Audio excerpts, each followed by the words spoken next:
Bonjour à toi, bonjour à vous, bonjour à tous. J'espère que vous allez bien. On va profiter des quelques rayons lumineux pour pouvoir échanger ensemble sur un sujet qui m'est si précieux et que les gens qui m'entourent ne comprennent pas toujours en fait. Mais en tout cas, pourquoi la voix, pourquoi l'outil de la voix et qu'est-ce que ça peut bien apporter, pourquoi est-ce que j'investirais à ce niveau-là pour ma vie. Et ça, je vois que c'est pas conscient du tout en fait chez la plupart des gens. Et même chez les personnes que j'accompagne afin de chanter, sont vraiment... En fait, j'ai jamais rencontré, je pense, quelqu'un qui se rend compte à quel point sa voix est précieuse et à quel point sa voix est son identité. À quel point dans ce monde, partout, tout le monde cherche à vous faire adhérer, c'est-à-dire à vous faire leur donner votre voix. En politique, en tant que client, dans les religions, peu importe en fait. Les gens cherchent à être validés par vos voix. Dans nos familles, quelqu'un qui fait des choses extrêmement chouettes, il va avoir envie de partager, d'être suivi. Quelqu'un qui va vraiment respecter qui vous êtes, va vouloir écouter ce que vous pensez, c'est quoi votre voix, qui êtes-vous, il va vous laisser libre de ça. Mais ça, c'est plus rare, évidemment.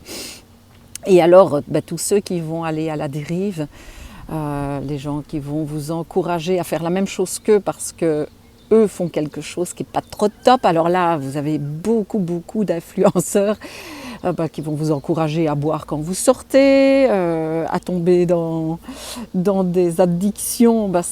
C'est un peu la terreur de tous les parents, mais c'est un peu l'histoire de toutes nos vies. Là, vous avez toujours quelqu'un qui dit « Allez, viens, allez, fais comme moi quelque part, ne me laisse pas tout seul, donne-moi ta voix ».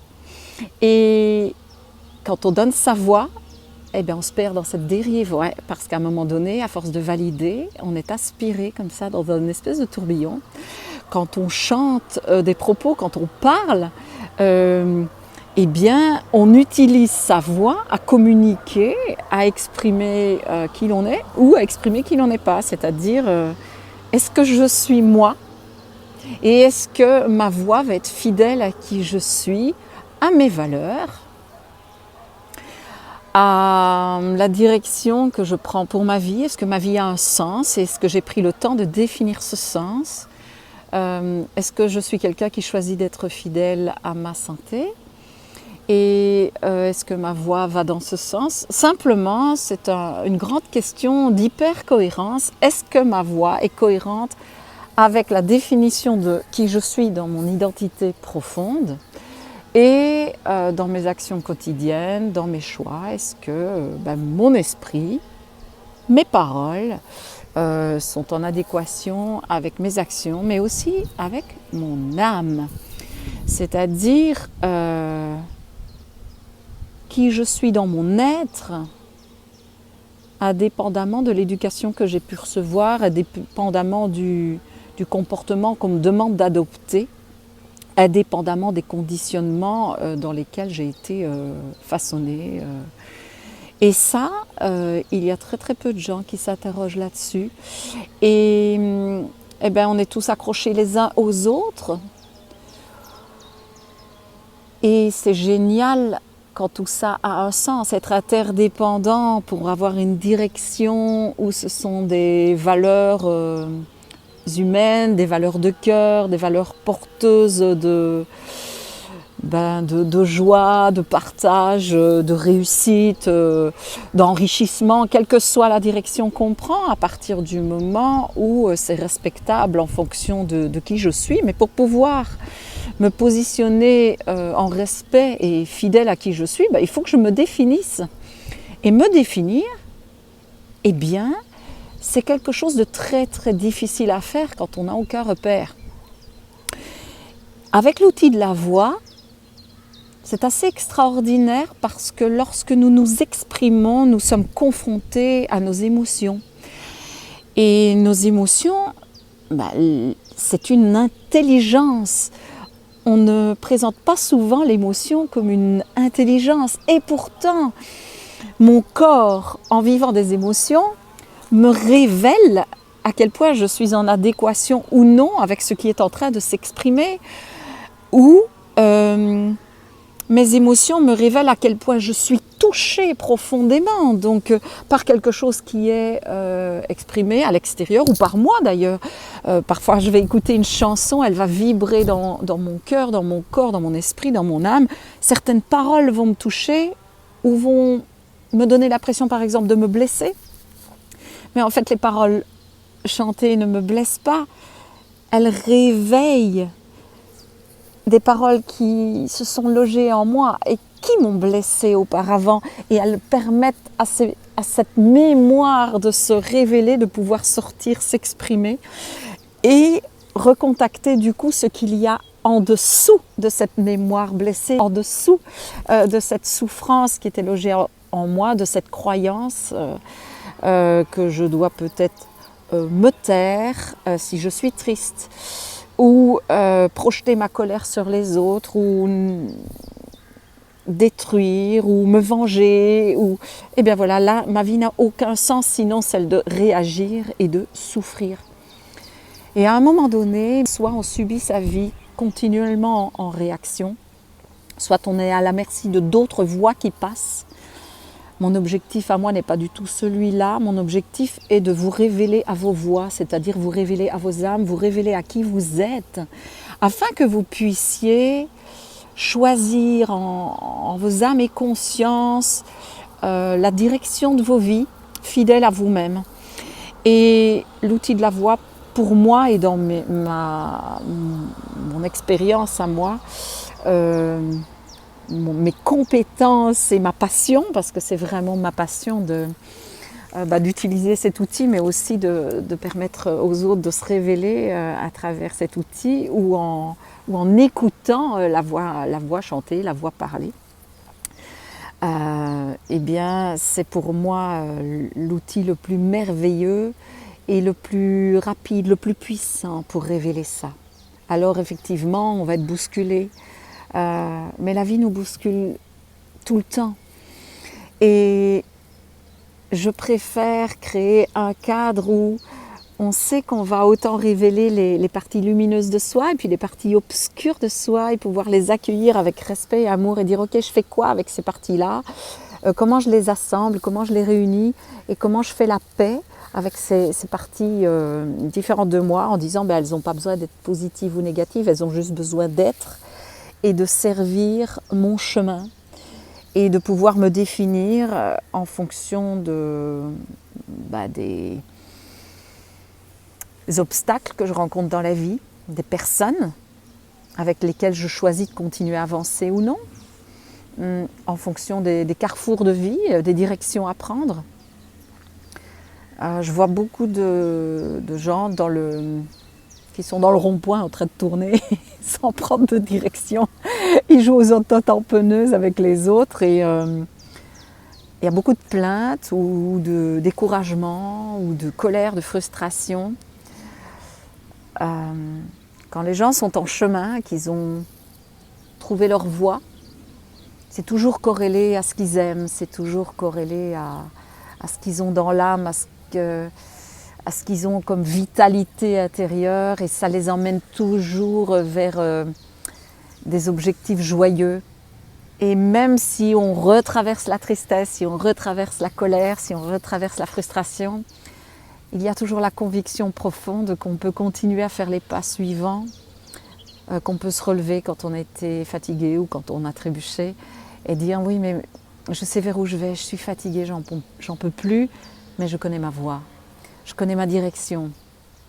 Et chaque fois que je me lève et je repars de plus belle, en fait je me rapproche de moi. Et quand je me rapproche de moi, je suis de plus en plus satisfait d'être qui je suis. Et l'expression de qui je suis, ma communication est de plus en plus en adéquation avec qui je suis. Donc les personnes qui qui n'adhèrent pas à cette façon de penser, de croire, d'exprimer, prennent une autre route ou alors sont réactifs. Mais on comprend à ce moment-là que c'est leur chemin à eux et on n'est pas là forcément avec l'intention de les bousculer. On est là pour pouvoir aussi vivre nos vies, peut-être un peu plus conscient de soi-même et ce qui fait une plus grande solidité. Et c'est ce à quoi j'aspire en fait pour chacun, pour l'humanité. Et j'ai eu envie de mettre ma passion, mon art et mes outils au service de l'humain, à cette intention que nous retrouvions tous et toutes l'expression libre de nos voix, que nous ne soyons plus à la merci des autres qui les utilisent à leur avantage. Parce qu'une chose est certaine, c'est que quand on ne se connaît pas, qu'on n'a pas défini sa voix, qu'on ne sait pas dire non, simplement parce que on sait que c'est non, que si je me dis oui à moi, eh bien si cette personne me propose autre chose, quelque chose d'opposé à qui je suis, simplement je saurai lui dire non, pas parce que je vais lui faire de la peine, pas parce que je vais le contrarier, mais simplement parce que je me dis oui et que sa contrariété lui appartient, et même si ce n'est pas mon intention. Et à un moment donné, il va falloir accepter qu'on ne va pas pouvoir dire oui et adhérer à tout et à tout le monde, être en accord avec tout et tout le monde. On n'est pas tous au même degré d'évolution, on n'a pas tous les mêmes besoins au même moment, on n'a pas tous besoin de partager les mêmes expériences en même temps. Mais je pense qu'on a tous besoin, un jour ou l'autre, de se rapprocher de soi, de mieux se définir, de mieux communiquer à partir de qui je suis, afin d'être en paix avec soi-même et afin d'être peut-être mieux compris, mieux accueilli dans notre différence. Et cela pour moi c'est une façon d'être au monde et d'être en relation complètement qui réduit complètement l'aspect réactif de je dois avoir raison. Non, il n'est pas ici question d'avoir raison, d'avoir tort, il est juste question de trouver la voie qui est la nôtre, le chemin qui est la nôtre. Et je sais, et ça je peux dire que je le sais, on ne se réalise jamais vraiment qu'en étant fidèle à sa voie. Et se réaliser, c'est pas arriver dans un beau paysage et que le paysage ne change plus. C'est s'y poser un instant, pouvoir en jouir, pouvoir le contempler, pouvoir s'en enrichir et pouvoir s'y ressourcer et puis se relever, continuer sa route. Mais par contre, si le paysage commence à être plus sombre à l'extérieur, que les gens que je croise ne sont pas très accueillants sur mon chemin, je saurai qu'il y a une personne à qui je peux être fidèle dans l'endroit où je suis. Je saurai qu'il y a une personne qui m'aime profondément et qui me respecte dans l'endroit où je suis et que je pourrai me réfugier auprès de cette personne. Et cette personne, c'est moi. Et ça, les autres ne le voient pas. Et ceux qui le voient, eh bien, ce sont ceux en général avec qui vous pouvez créer des relations de confiance. Et là, ce sont de très très belles rencontres. Et ça, je le souhaite à tous. J'aimerais que ça puisse être universel. Mais pour que ça devienne universel, il faudrait que chacun retrouve cette joie d'être en respect, en amour de soi, fidèle à soi-même et de pouvoir oser être cette personne sans plus juger l'autre de son choix différent, de sa direction différente et sans plus donner tort ou raison, sans plus juger, donc on en est encore loin. Mais œuvrons à cette unité en nous-mêmes et en faisant tous ces petits pas, nous nous en rapprochons. Alors ça, c'était la petite parole universelle de l'idéal, je pense, de toutes les âmes qui co-œuvrent à un monde un peu plus en paix, plus harmonieux. Mais indépendamment de ça, avant d'y arriver tous ensemble, commençons à le faire pour nous-mêmes et retrouvez votre voix. Quand vous chantez, choisissez les mots que vous chantez. Chantez des chansons qui vous font aller de l'avant, qui vous boostent, qui vous mettent en joie, en amour, ou qui parlent de quelque chose, d'un sujet dont vous avez vraiment envie de parler.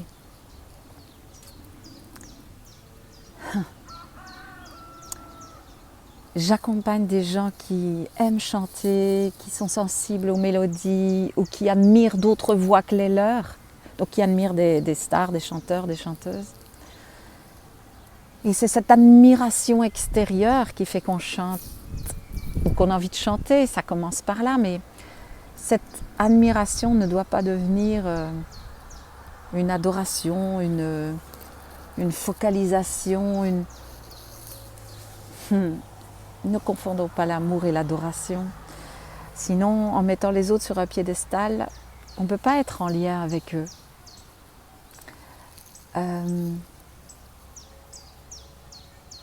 Et on ne peut pas être en lien avec soi. Servons-nous de ces gens qui sont des modèles, comme des modèles d'inspiration, pour découvrir qu'en fait nous avons aussi un potentiel extraordinaire en nous-mêmes, et que c'est en révélant notre voix à nous que ce potentiel se développe, se réalise et se révèle au monde. Que ce soit votre voix chantée, que ce soit votre nom que vous avez besoin d'apprendre à dire librement, que ce soit un oui, un engagement. C'est pas facile de s'engager, c'est énorme. Et puis s'engager pour la vie ou s'engager pour un morceau de route, peut-être c'est à réfléchir. Peut-être que si je me connais, je pourrais ne plus être dans le tout ou rien. Peut-être que je pourrais prendre le temps de savoir à qui j'ai affaire avant de vouloir absolument atteindre un idéal. Et je rigole parce que j'étais la reine de rêver d'idéaux et de projeter mon amour en espérant que les autres y répondent sans avoir appris à me connaître vraiment, à me définir vraiment. Et je m'en rapproche un peu plus chaque jour et un peu plus ma voix, ma façon de communiquer se rapproche alors du coup de cet idéal qui était le mien. Mais quand je restais avec ces idéaux, en les projetant sur d'autres, que ce soit en les projetant sur un amour, sur une amitié, sur je sais pas, un chanteur, une chanteuse, alors je vais pas dire en politique parce que ça j'ai jamais adhéré, mais ou sur un parent, sur un rêve à réaliser. Quand je le projetais beaucoup trop loin et que je ne prenais pas le temps de faire chaque marche pour me rencontrer, me définir, révéler ma voix, trouver les mots qui permettaient d'exprimer qui je suis aux gens que je rencontrais, eh bien, je donnais ma voix aux autres. C'est-à-dire que si je tombais amoureuse, eh bien, je me confondais, je me mélangeais avec la voix de mon compagnon. Et puis je commençais à croire que j'étais d'accord avec lui, donc je parlais comme lui. Pourtant, je ne pensais pas comme lui. Mais j'adhérais. Et puis un jour, je me suis vraiment perdue, parce que quelqu'un d'autre en a vraiment profité. Et là, je n'ai pas perdu que ma voix, j'ai perdu mon identité. Et oui, notre voix, c'est notre identité. J'utilisais ces mots, et ces mots étaient des mots pour me manipuler. Et ces mots ont pris trop de place dans ma tête. Et ça a été dangereux pour mon esprit, dangereux au point que j'ai failli pas en sortir vivante. Et vous êtes-vous déjà interrogé sur l'importance de pouvoir parler quand on a vécu quelque chose de très difficile? Et à quel point cette société qui nous a encouragés à garder dans le silence tout ce qui est jugé pas beau, pas beau. Et j'insiste sur le pas beau, parce que quand on a vécu des choses pas belles, quand on a vécu des choses pas belles, on est gêné, on a honte, on culpabilise et on ne sait pas à qui parler.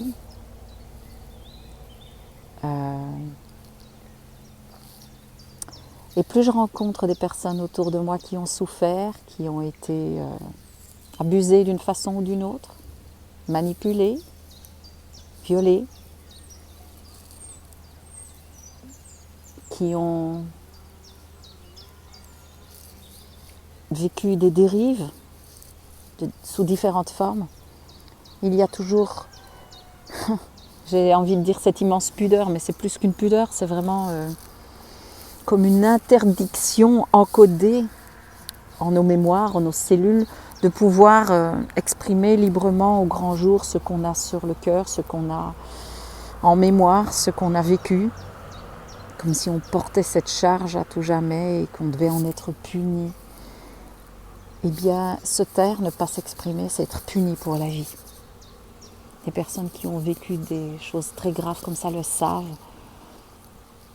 Quand on vous incite à faire quelque chose de mal intentionné et que par inconscience, par innocence ou par curiosité ou par lâcheté ou par n'importe quelle raison, on le fait et que notre conscience nous rattrape, si elle n'était pas là au départ, le premier réflexe après, c'est de ne pas en parler, de ne pas pouvoir en parler, de ne pas oser en parler, de ne pas avoir la liberté, le droit d'en parler, parce que derrière, il y a toujours la punition. C'est ainsi que nous avons été encodés, c'est ainsi que nous avons été conditionnés dans ce monde 3D, dans cette matrice, j'aime bien dire ces mots-là pour ceux qui ont les codes de compréhension. Dans notre système éducatif, dans nos systèmes scolaires, dans l'ère des religions.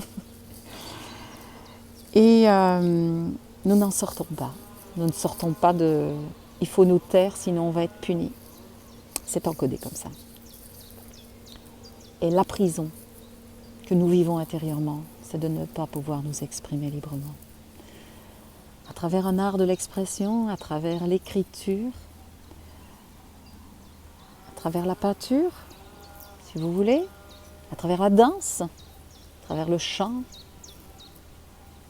à travers l'oration, la parole, l'expression. Vous avez des exutoires.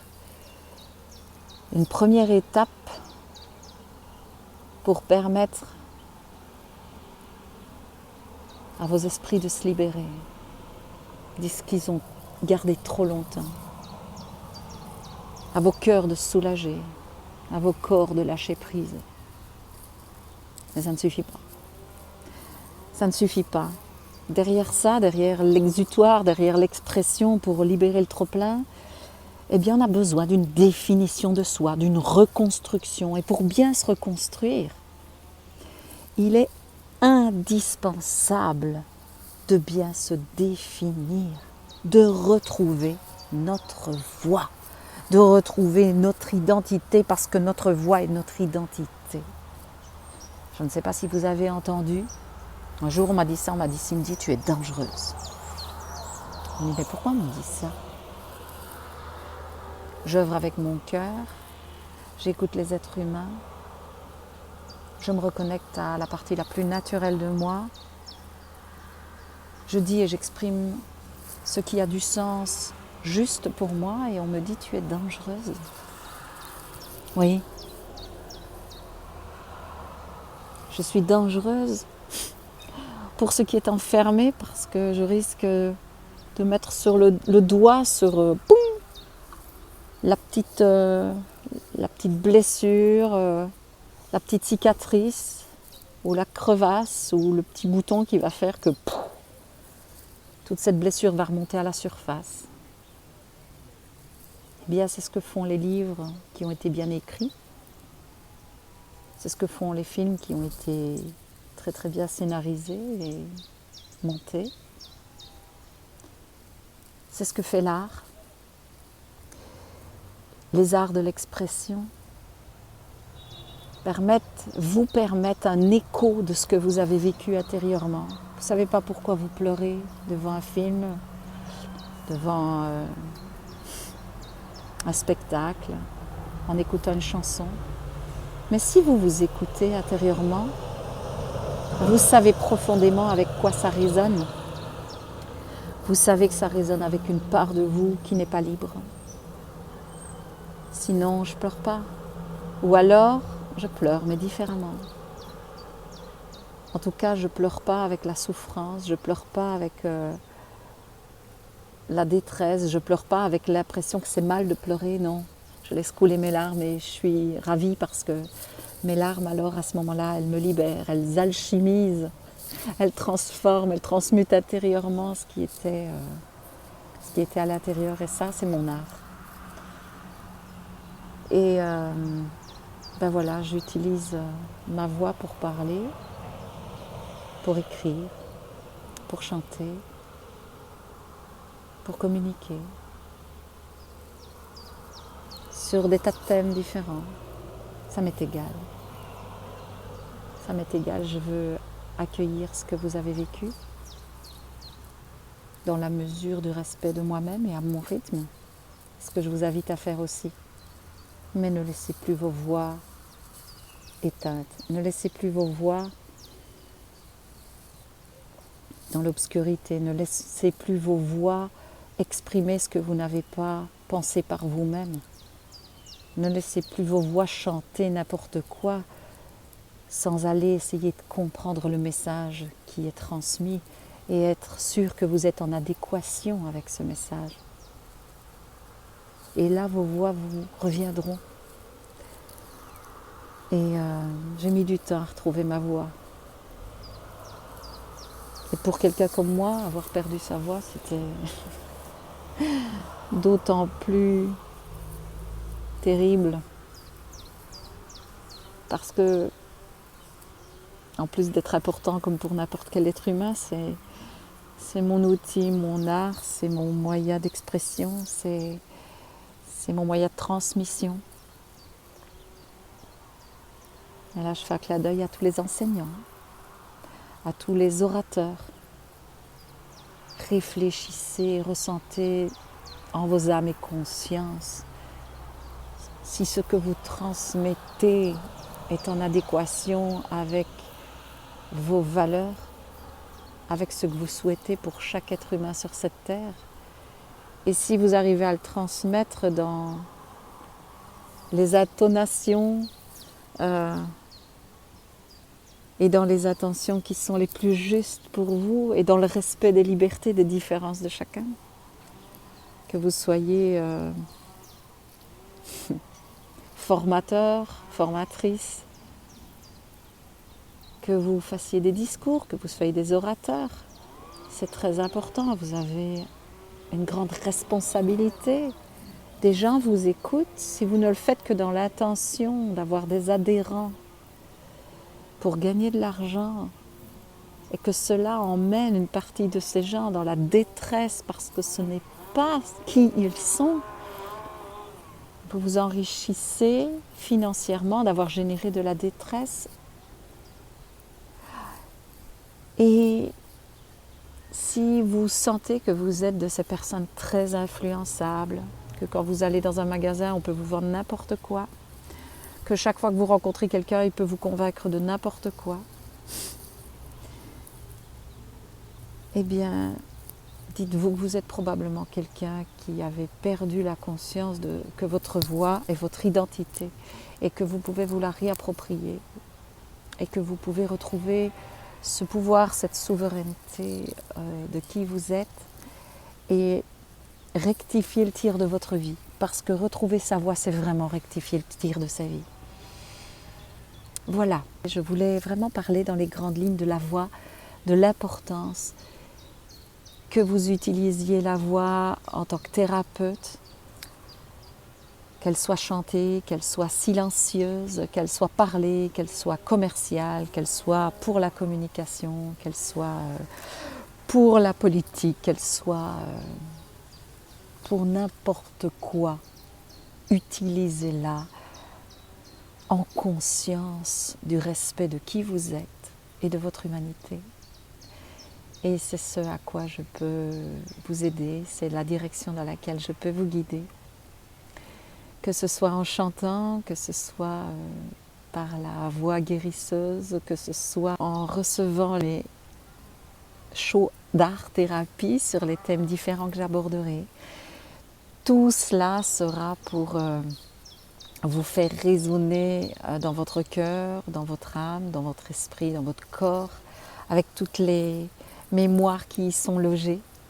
Plusieurs formations qui seront proposées si vous vous sentez un leader inspirant, un enseignant inspirant, voilà, que vous avez un leadership et que vous voulez utiliser cette voix en conscience. Sachez que voilà, c'est à travers ces sons-là, ces outils-là, cette passion-là, cette importance-là de retrouver son identité propre et de l'affirmer avec une hyper cohérence, fidèle à soi-même et à l'intégrité humaine de chacun, que j'œuvre de toute mon âme parce que c'est qui je suis. Je vous embrasse, je vous souhaite le meilleur et puis je vais aller profiter de cette merveilleuse journée pour me ressourcer. À bientôt. Ciao.